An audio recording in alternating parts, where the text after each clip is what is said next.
Dr. Vaxinar's crystalline antennae flickered with barely contained irritation as he studied the qualification results floating before him in the holographic display.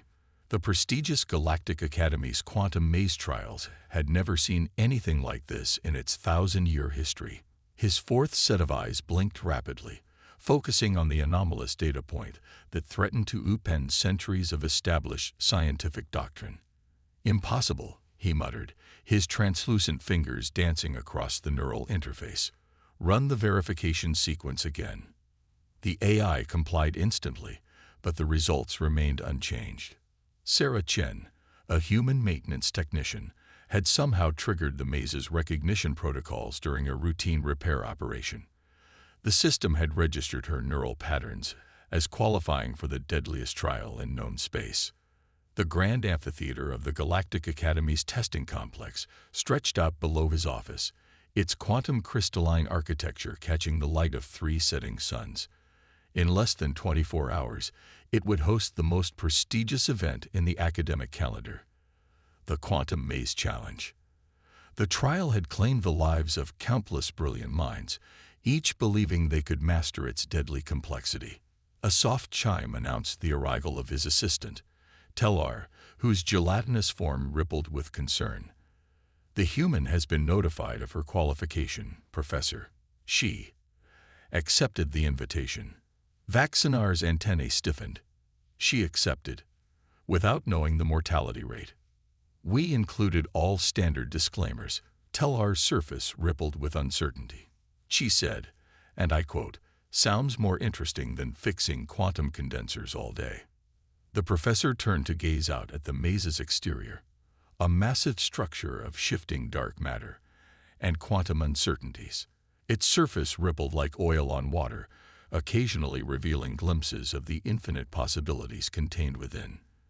The maze had been designed by the combined genius of 1,000 alien races, each adding layers of complexity that even its creators could no longer fully comprehend. Perhaps, Vaxinar mused, we should inform her that the last maintenance worker who accidentally entered the maze was found 3 decades later, still trapped in a probability loop. "Already did, Professor." She laughed and asked if she could bring her toolbox. The professor's antennae twitched in confusion. Humans were still an enigma to the galactic community. Their homeworld had been discovered barely 50 years ago, their technology primitive by galactic standards. Yet they had adapted to spacefaring civilization with remarkable speed, finding niches in the most unexpected places. The next morning, as the candidates gathered in the preparation chamber, Vaxinar observed them through the quantum blast barrier.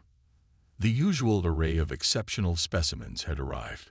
A Zorlak quantum theorist whose brain existed in 11 dimensions simultaneously, a Verux probability mathematician with precognitive abilities, even a rare quantum monk from the Sagittarius cluster, its body a living computer of unparalleled processing power.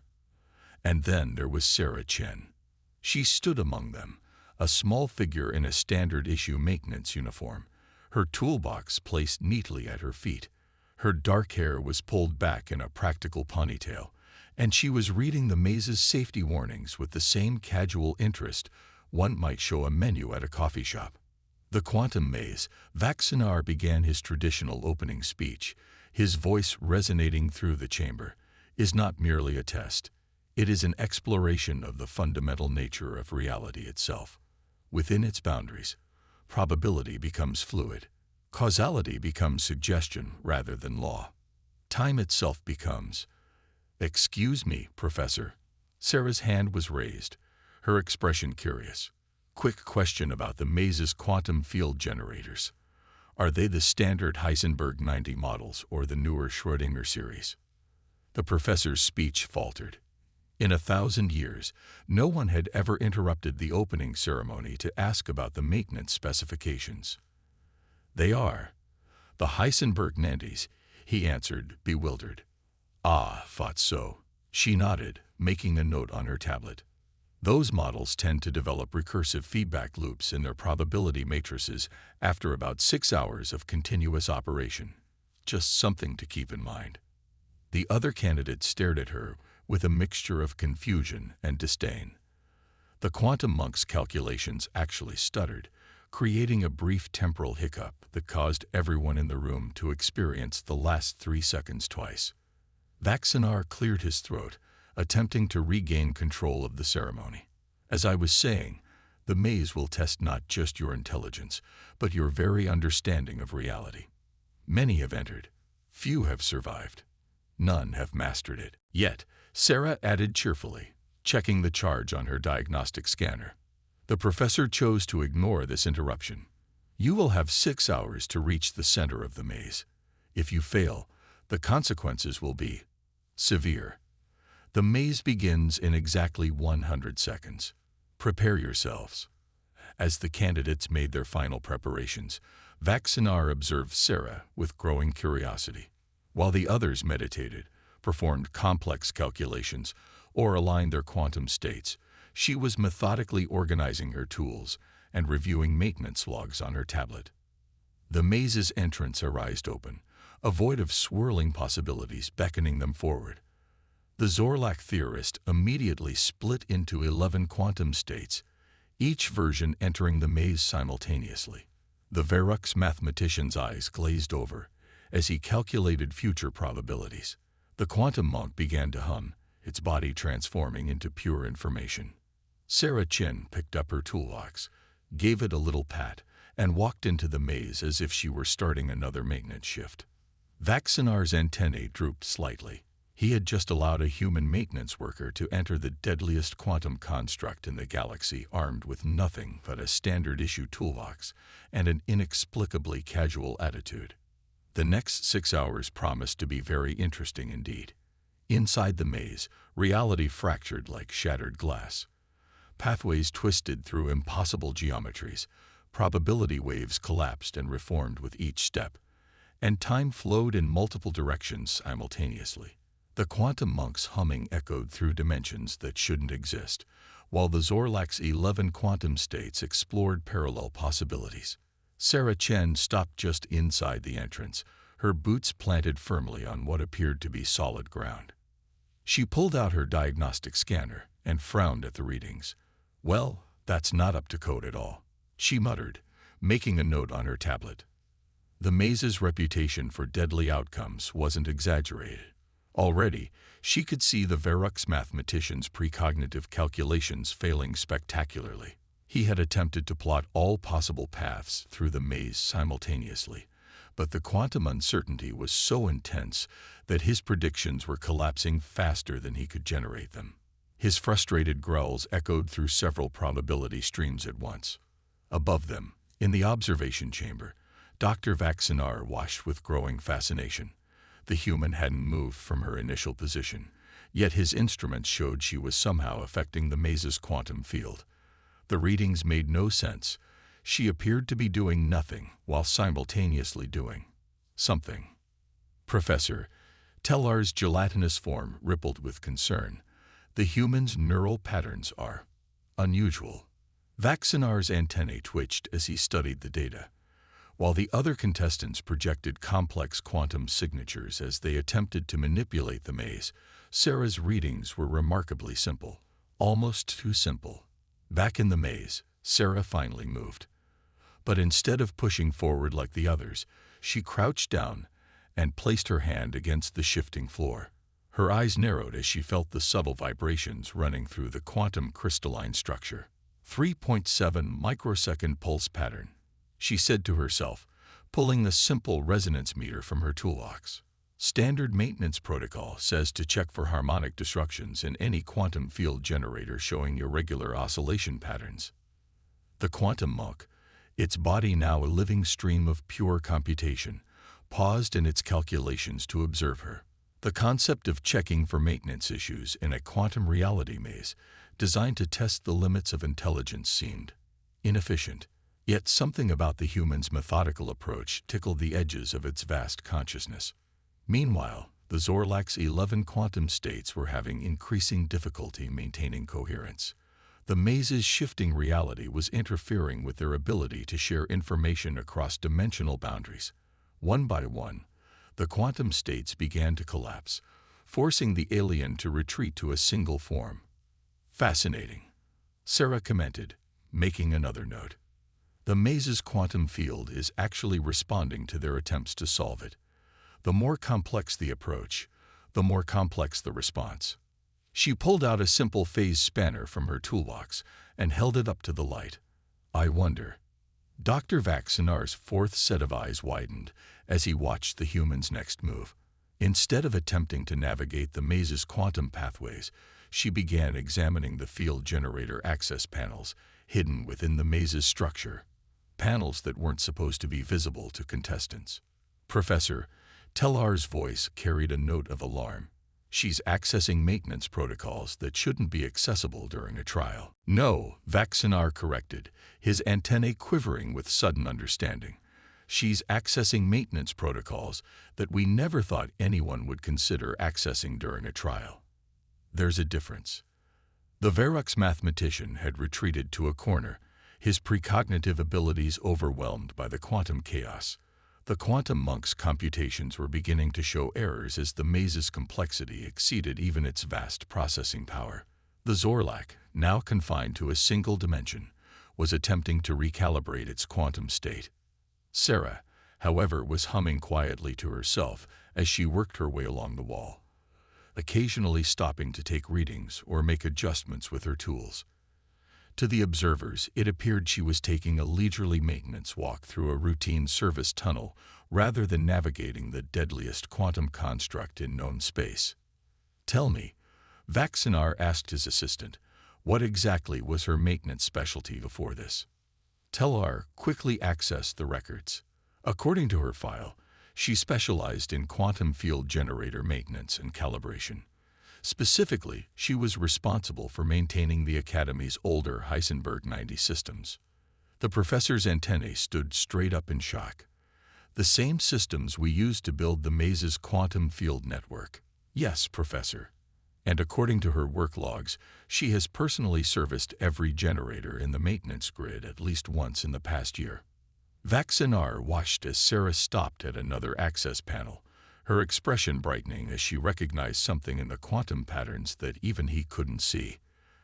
The maze's deadly reputation had been built on its ability to outthink the greatest minds in the galaxy.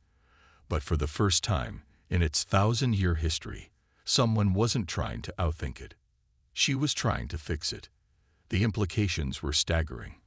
While the greatest quantum theorists in the galaxy attempted to solve the maze through increasingly complex calculations, this human maintenance worker was approaching it the way she would approach any other malfunctioning system, with a diagnostic scanner, a toolbox, and a practical understanding of how things worked in the real world.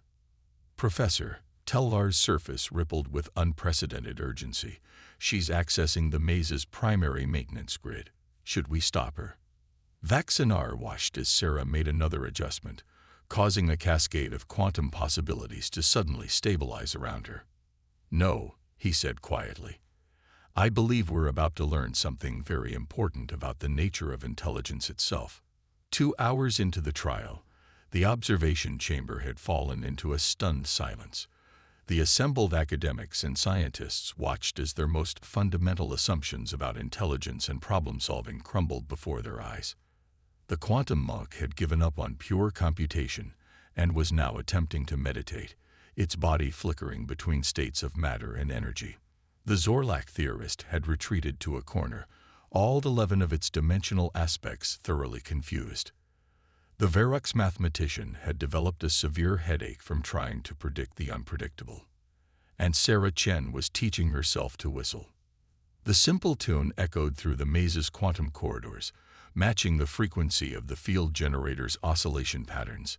Each note seemed to momentarily stabilize the chaos around her, creating small pockets of normal space-time in which she could work.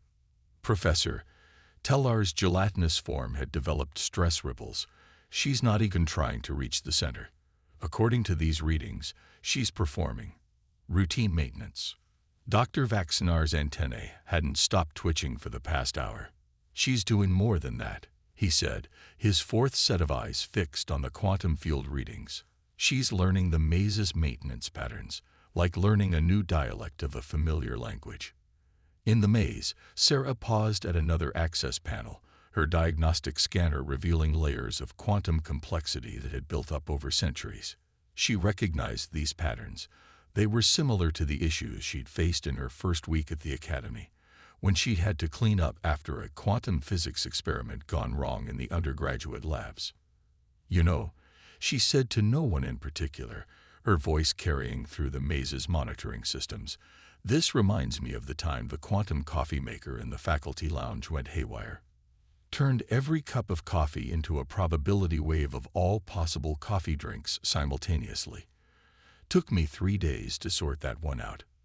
The quantum monk's meditation was interrupted by this statement, its consciousness struggling to process the concept of quantum coffee maker maintenance as a relevant experience for navigating the deadliest maze in the galaxy. Sarah continued her work, occasionally consulting the maintenance logs on her tablet. The problem with these Heisenberg 90 systems, she explained to the maze's sensors, is that they get sort of set in their ways. They develop patterns, habits. You can't just force them to change. You have to convince them that changing was their idea all along. Dr. Vaxinar's antennae curled in realization. "She's not treating the maze as a puzzle to be solved," he whispered. "She's treating it as a complex system that needs maintenance and cooperation." The maze's quantum field rippled in response to Sarah's adjustments. Where the other contestants had encountered increasing resistance and complexity, she was experiencing something entirely different. The quantum pathways were beginning to align themselves around her, like a temperamental machine finally responding to a skilled technician's touch. "There we go," she muttered, making another adjustment with her phase spanner. "Just needed a little calibration. These systems get lonely, you know. Nobody ever just talks to them anymore. It's all theoretical mathematics and quantum manipulation these days." The Verux mathematician, who had been watching Sarah's progress with growing confusion, finally spoke up. That makes no logical sense. You cannot anthropomorphize a quantum field generator." Sarah glanced up from her work. "Maybe not," she agreed cheerfully. "But I've been maintaining these systems for 3 years, and let me tell you, they definitely have personalities. This one's actually pretty friendly once you get to know it, just a bit overworked and under-maintained." In the observation chamber, Telvar's surface rippled with disbelief. "Professor, the human is. She's.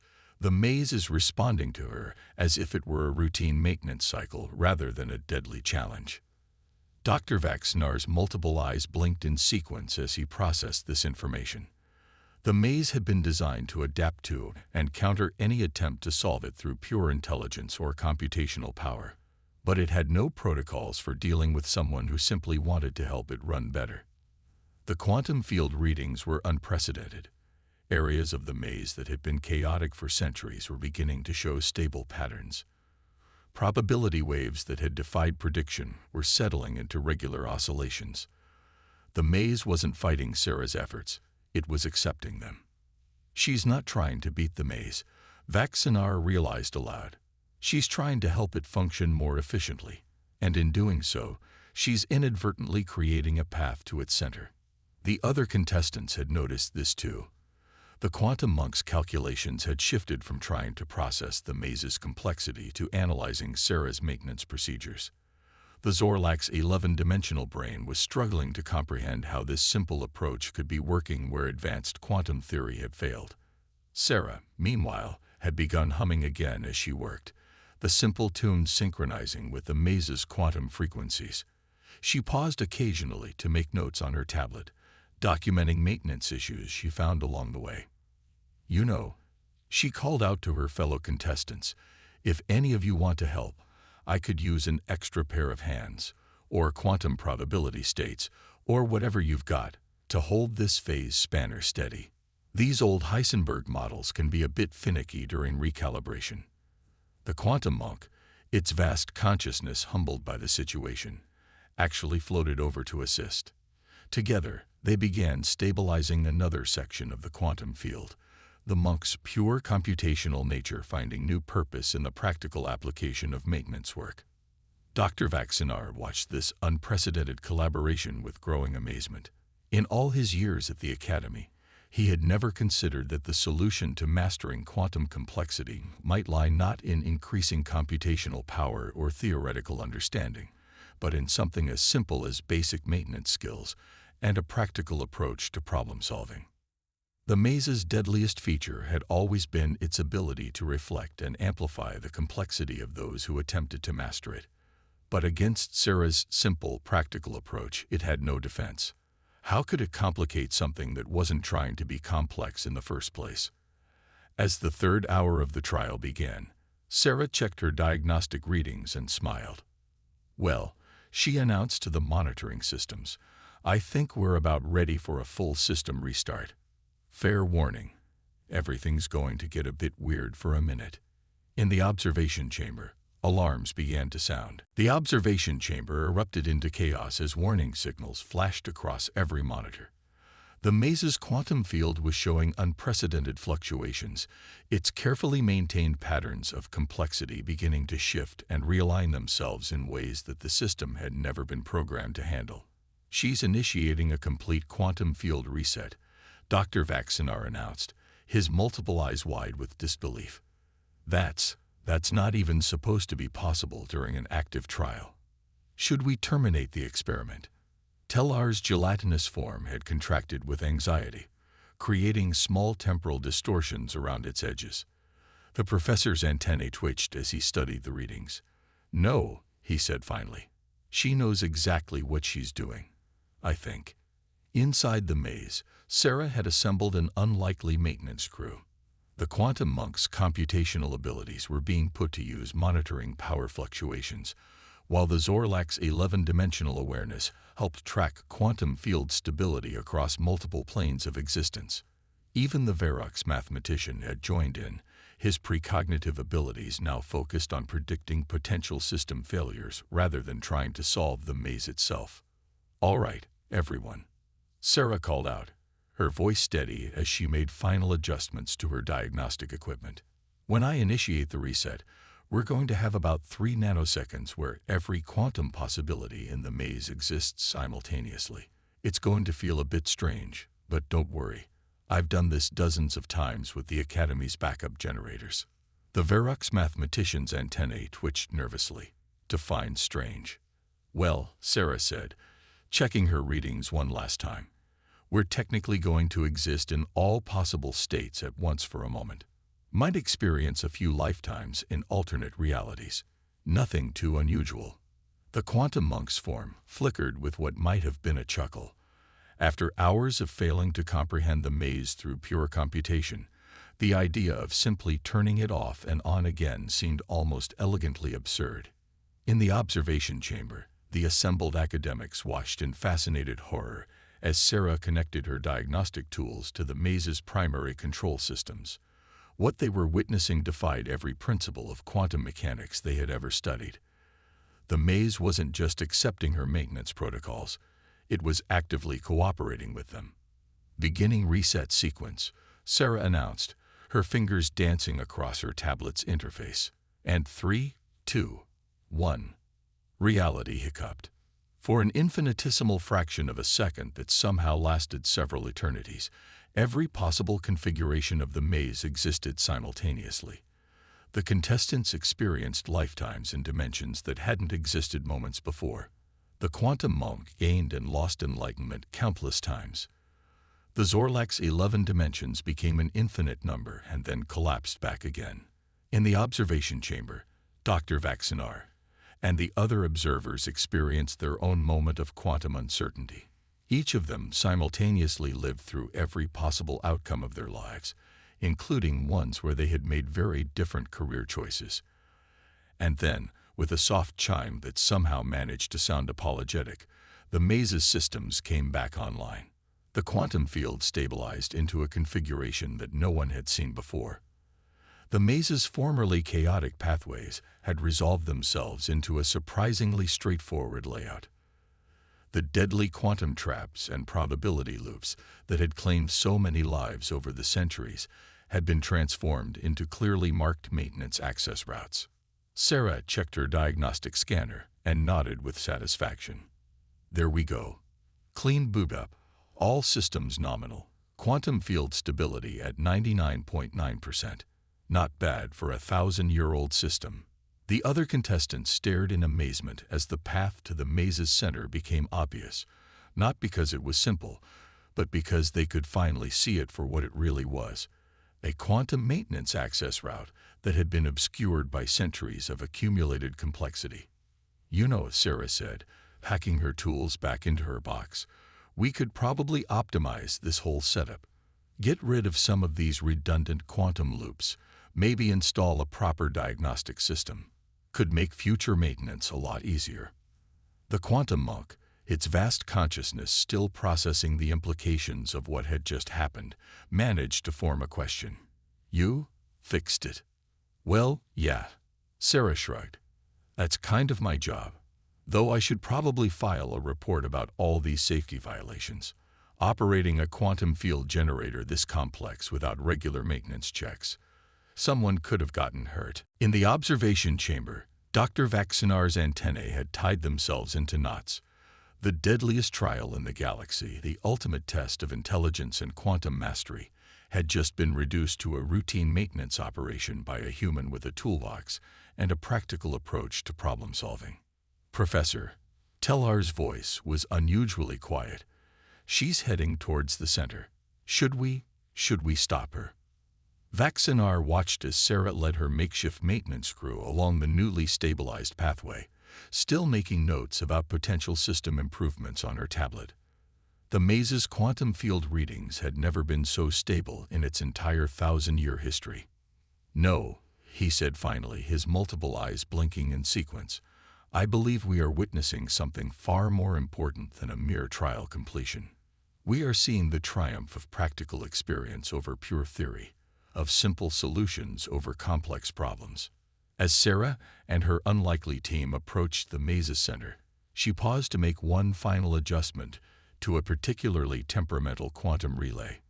"You know," she said to her companions, "once we get this place properly maintained, it could make a really great teaching tool.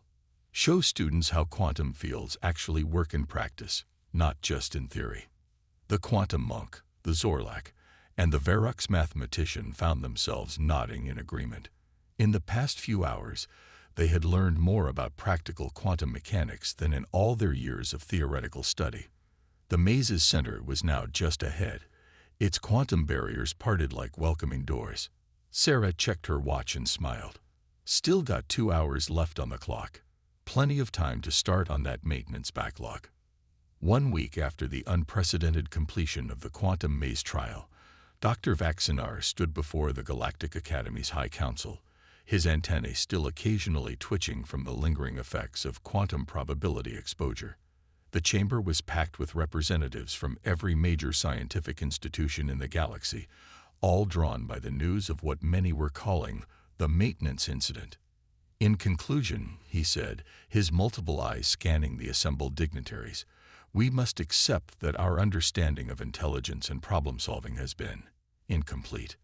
The holographic displays behind him showed footage from the trial. Sarah Chen, calmly working her way through the deadliest quantum construct in known space, with nothing but a standard maintenance toolkit and a practical approach to problem-solving. The images shifted to show the maze's current state, fully operational, properly maintained, and serving as the galaxy's first practical quantum mechanics training facility. The human, Sarah Chen, did not merely complete the trial, Vaxinar continued. She fundamentally changed our understanding of how we approach complex problems. While we sought to master quantum complexity through increasingly sophisticated theoretical frameworks, she demonstrated that sometimes the most elegant solution is also the most practical. In the audience, Sarah sat quietly, her toolbox tucked under her seat. She had spent the past week implementing a comprehensive maintenance schedule for the maze's quantum field generators and training a team of technicians from various species in practical quantum maintenance procedures.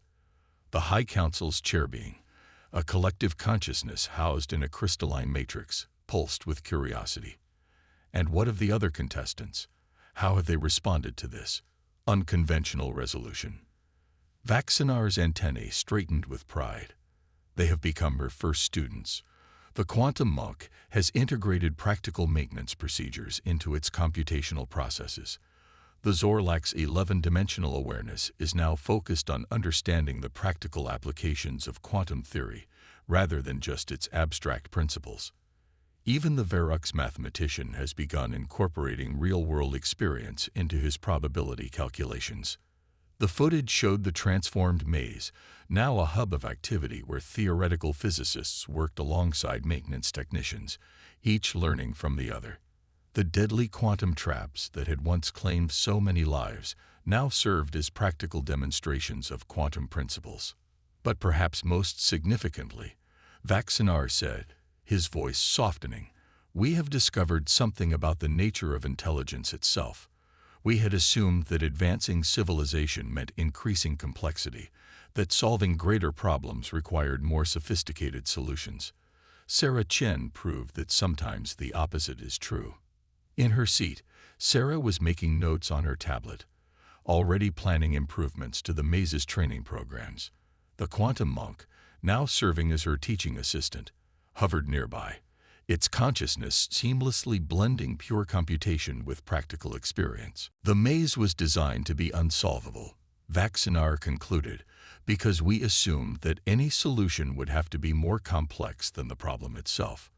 We never considered that the answer might lie in understanding and working with the system rather than trying to overcome it. In our pursuit of theoretical perfection, we had forgotten the fundamental importance of practical knowledge and basic maintenance. The High Council chambers erupted in discussion, thousands of voices in hundreds of languages debating the implications of this paradigm shift.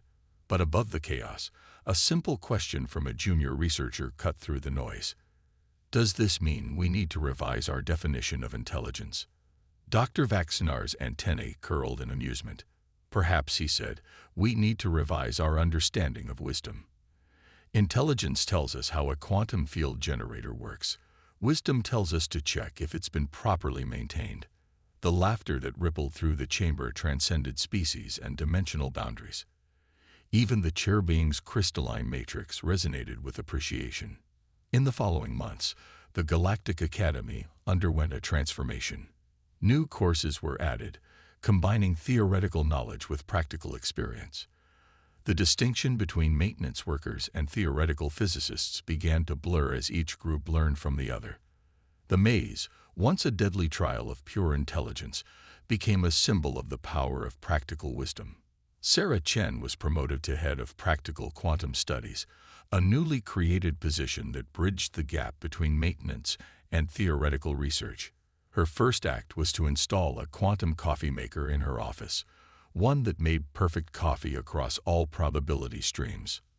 And Dr. Vaxinar, in a move that shocked the academic community, enrolled in a basic maintenance course. His antennae had never been so calm. The galaxy had learned a vital lesson. Sometimes the most profound solutions come not from increasing complexity, but from understanding the practical foundations that make all advancement possible. As Sarah often told her students, both human and alien alike, before you try to revolutionize quantum mechanics, make sure you know how to change a quantum light bulb. The maze, now running more efficiently than ever, seemed to hum in agreement.